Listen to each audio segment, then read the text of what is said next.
गायत्री एक ट्रैवलर थी जिसे नई नई जगह घूमना पसंद था। अंधेरी रात में अपनी छोटी सी नाव लेकर वो समुद्र की ओर निकल पड़ी। उसने सुना था कि समुद्र के बीचों बीच एक टापू है जो काफी प्राचीन है, लेकिन कहा जाता था कि वो टापू श्रापित है, वहां से कभी कोई वापस नहीं लौटा। जैसे ही वो टापू के करीब पहुंची, माहौल अचानक बदल गया। आसमान में घने काले बादल छा गए और लहरें हिंसक हो उठी। गायत्री ने एक नई जगह देखी। डरने का कोई फायदा नहीं, लोग भले ही कुछ भी कहें, लेकिन नई जगह आने का मजा ही कुछ और है। चारों ओर सूखी घास और पेड़ पौधे दिखे। हवा में अजीब सी सर्दी थी। उसे लगा कि बारिश होने वाली है। लगता है बारिश होने वाली है, मुझे किसी सही जगह जाना होगा। गायत्री टापू पर पड़ी एक चट्टान के नीचे खड़ी हो गई। उसे ऐसा लगा कि कोई उसे देख रहा है, लेकिन तभी अचानक समंदर से एक भयानक कंकाल निकला। ये क्या है? चलता हुआ कंकाल। तभी कंकाल बोल पड़ा, आज तो तुझे मरना ही होगा। तूने इस टापू पर आने की हिम्मत जो की है, जो भी यहाँ आएगा उसे मरना होगा।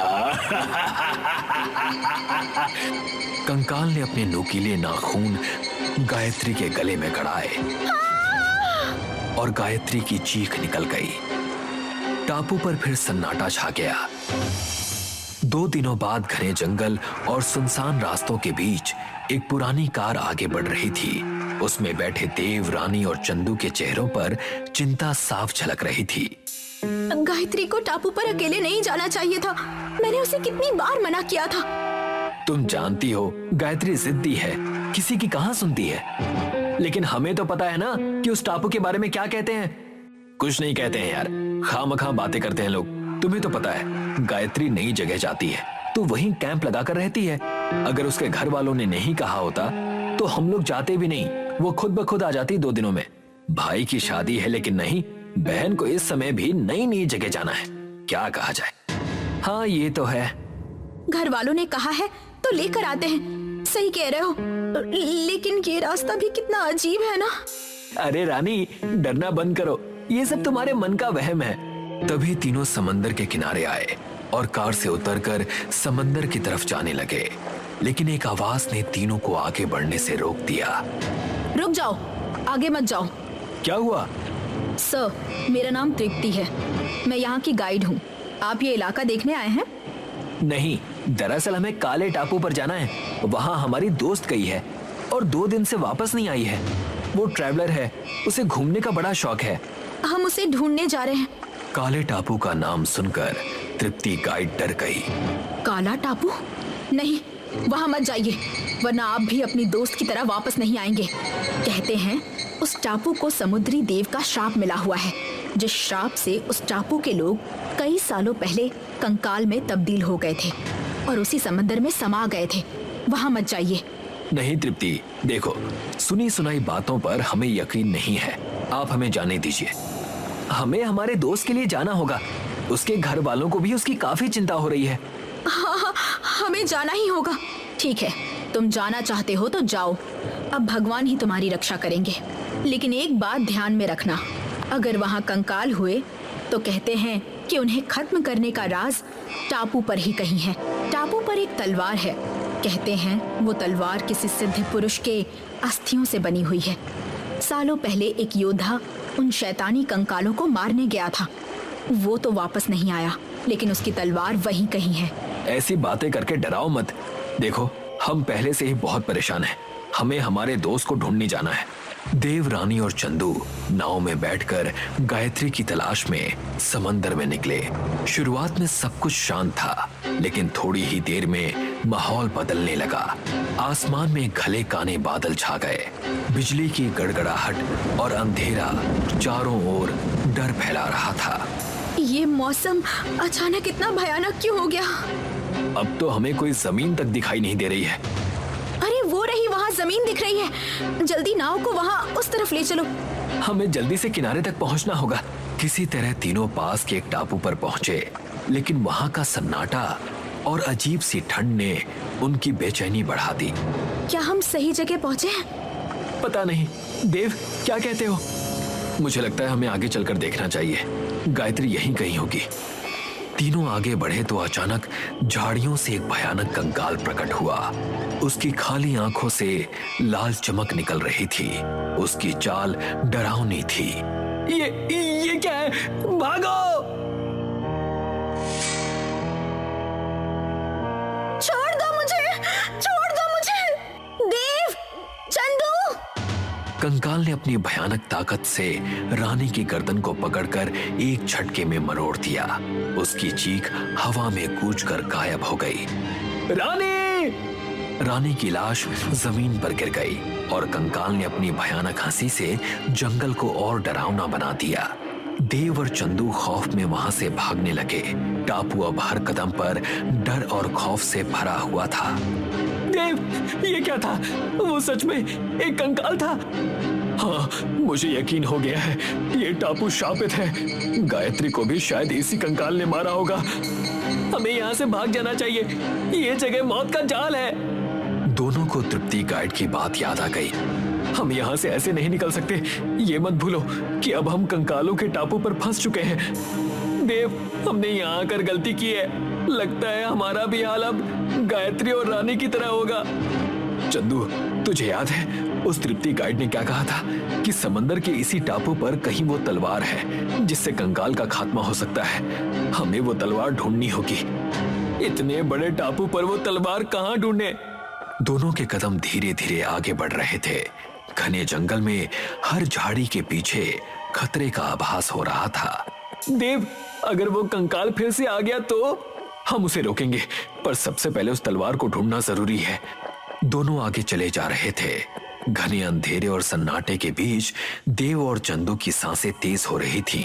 अचानक झाड़ियों में हलचल हुई और उसी डरावने कंकाल ने उनके सामने प्रकट होकर उनका रास्ता रोक लिया। उसकी आंखें लाल लाल चमक रही थीं। ये फिर से आ गया। देव, देव, अब क्या करें? भागो! दोनों जान बचाने के लिए दौड़ने लगे। कंकाल उनकी ओर बिजली की गति से बढ़ रहा था। देव आगे और चंदू पीछे दौड़ रहा था। थोड़ी दूर भागने के बाद अचानक से एक नया कंकाल चंदू के आगे आया। चंदू डर गया। देव, मेरी मदद करो! वो तेरी मदद नहीं कर पाएगा। तुझे तो मरना ही होगा। देव ने चंदू की ओर बढ़ने की कोशिश की, लेकिन कंकाल ने अपने ठंडे और लोहे जैसे हाथों से चंदू की गर्दन पकड़ ली। मुझे छोड़ दो। देव, देव! देव ने चंदू को बचाने के लिए एक पत्थर उठाकर कंकाल की ओर फेंका, लेकिन कंकाल पर कोई असर नहीं हुआ। उसने एक ही झटके में चंदू की गर्दन मरोड़ दी। चंदू! चंदू का शरीर जमीन पर गिरते ही देव के रोंगटे खड़े हो गए। कंकाल ने अब अपनी भयावह लाल आंखों से देव की ओर देखा। देव भागने लगा। हे भगवान, ये कहां फंस गया? मेरे दोस्तों की इस तरह मौत होगी मैंने कभी सोचा भी नहीं था। भागते भागते देव एक बड़ी चट्टान के पास पहुंचा। मैं यहीं छुप जाता हूं, शायद वो मुझे यहां देख नहीं पाएंगे। वो हांफते हुए चट्टान का सहारा लेकर खड़ा हो ही रहा था कि वही कंकाल अचानक सामने आ गया। अब मैं क्या करूं? लगता है आज मैं भी यहीं खत्म हो जाऊंगा। कंकाल ने उस पर झपट्टा मारा। देव बचने की कोशिश कर रहा था। तुम इंसान यहाँ आते क्यों हो? अब यहाँ आने की सजा भुगतो।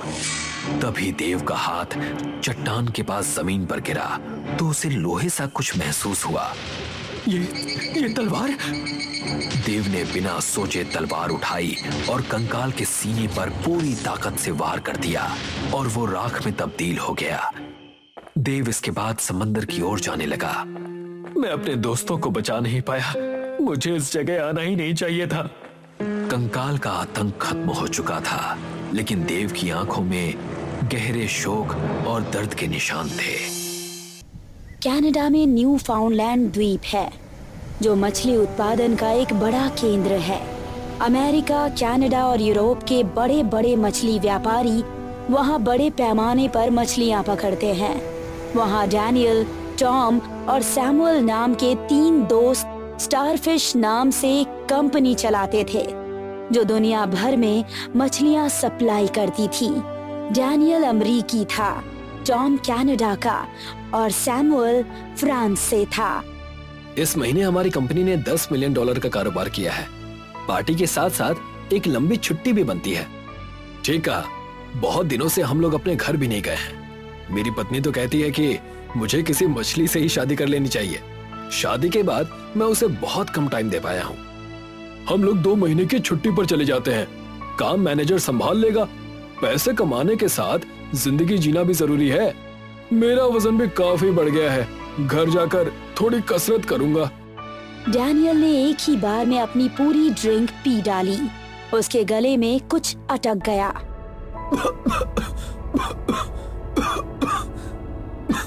मेरे गले में कुछ फंस गया है। जोर से खांसो। अगर नहीं निकलता तो मुंह में उंगली डालकर उल्टी कर दो।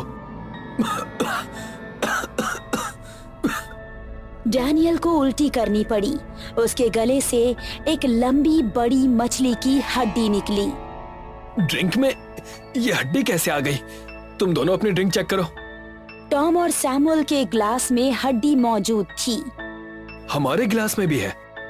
उन तीनों ने जाकर बार मैनेजर से शिकायत की। मैं 15 सालों से यहाँ का मैनेजर हूँ सर। आज तक इस तरह की कोई घटना नहीं हुई है। मुझे नहीं लगता कि हमारे ड्रिंक में कुछ था। फिर भी आपको जो परेशानी हुई उसके लिए मैं माफी मांगता हूँ। तीनों दोस्त कार में बैठकर बार से चले गए।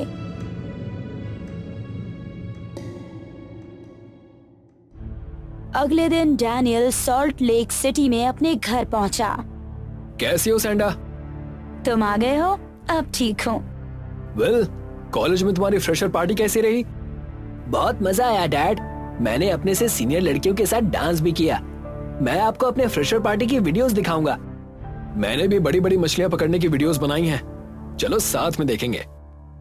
डैनियल और विल वीडियो देखने लगे और सैंडा वॉशिंग मशीन में कपड़े धोने लगी।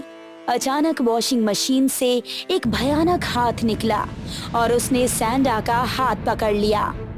लगता है मॉम चिल्ला रही हैं। विल और डैनियल जब सैंडा के पास पहुंचे तो वो दर्द से कराह रही थी। उसकी कलाई पर घाव था।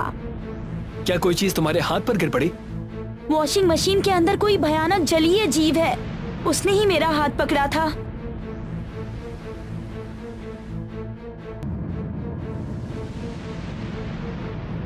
इसमें तो पानी के अलावा कुछ भी नहीं है।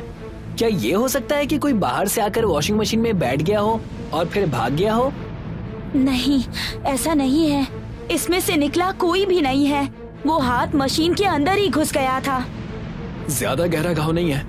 कुछ दिन में ठीक हो जाएगा। रात हो गई है, तुम जाकर आराम करो। चिंता मत करो, कपड़े कल मेड धो देगी। विल, तुम भी जाकर सो जाओ। आगे की वीडियोस कल देखेंगे। डैनियल को लगा कि किसी बिल्ली वगैरह ने सैंडा को पंजा मार दिया है और सैंडा को कुछ भ्रम हो गया है। इसलिए उसने सैंडा की बात को सीरियसली नहीं लिया। वो सो गया। डैनियल का बेटा विल काफी देर तक मोबाइल में घुसा रहा और फिर सोने से पहले टॉयलेट में गया। उसने देखा टॉयलेट की सीट के अंदर पानी में एक काली मछली तैर रही है। विल ने ठीक से देखने के लिए अपना चेहरा टॉयलेट सीट के अंदर तक झुका दिया। टॉयलेट सीट के अंदर से 2 भयानक हाथ निकले और हाथों ने विल का सिर पकड़ लिया। पापा बचाओ! डैनियल और सैंडा तुरंत टॉयलेट में पहुंचे। उन्होंने बड़ी मुश्किल से विल को हाथों की पकड़ से छुड़ाया। हाथ टॉयलेट सीट के पानी में वापस गायब हो गए। तुमने देखा डैनियल? मैंने कहा था ना, ये पानी से निकलने वाला कोई जलीय जीव है। ये जरूर किसी तरह हमारे घर में घुस आया है। इसके हाथ देखकर तो लग रहा है कि ये बहुत बड़ा है। हमें पानी वाली चीजों से सावधान रहना होगा। मुझे लगता है हमें पड़ोसियों से भी इस बारे में बात करनी चाहिए।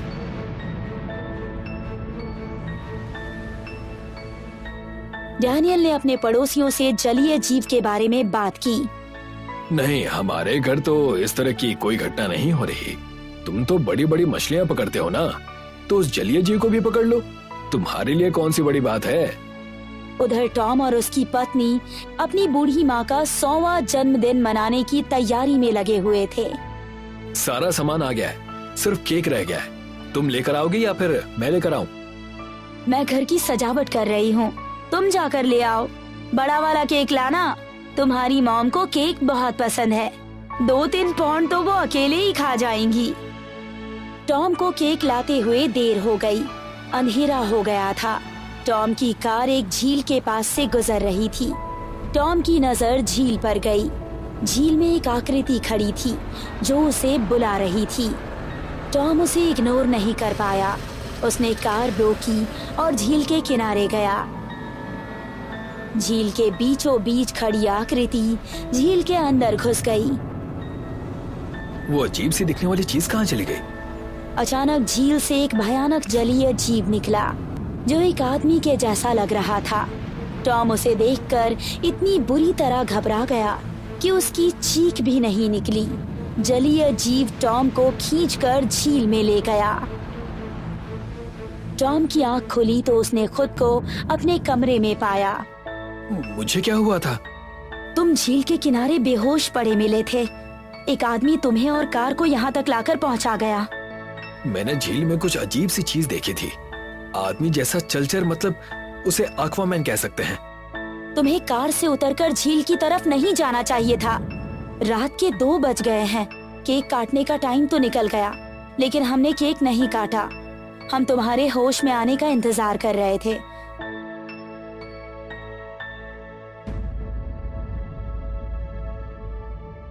जेनिफर बाथरूम में गई और टब में एक्वामैन बैठा हुआ था। अब खड़े खड़े मेरा मुंह क्या देख रही है? जा यहाँ से, वरना तुझे कच्चा चबा जाऊंगा। जेनिफर दौड़ती हुई टॉम के पास पहुंची। टॉम, एक्वामैन बाथरूम में है।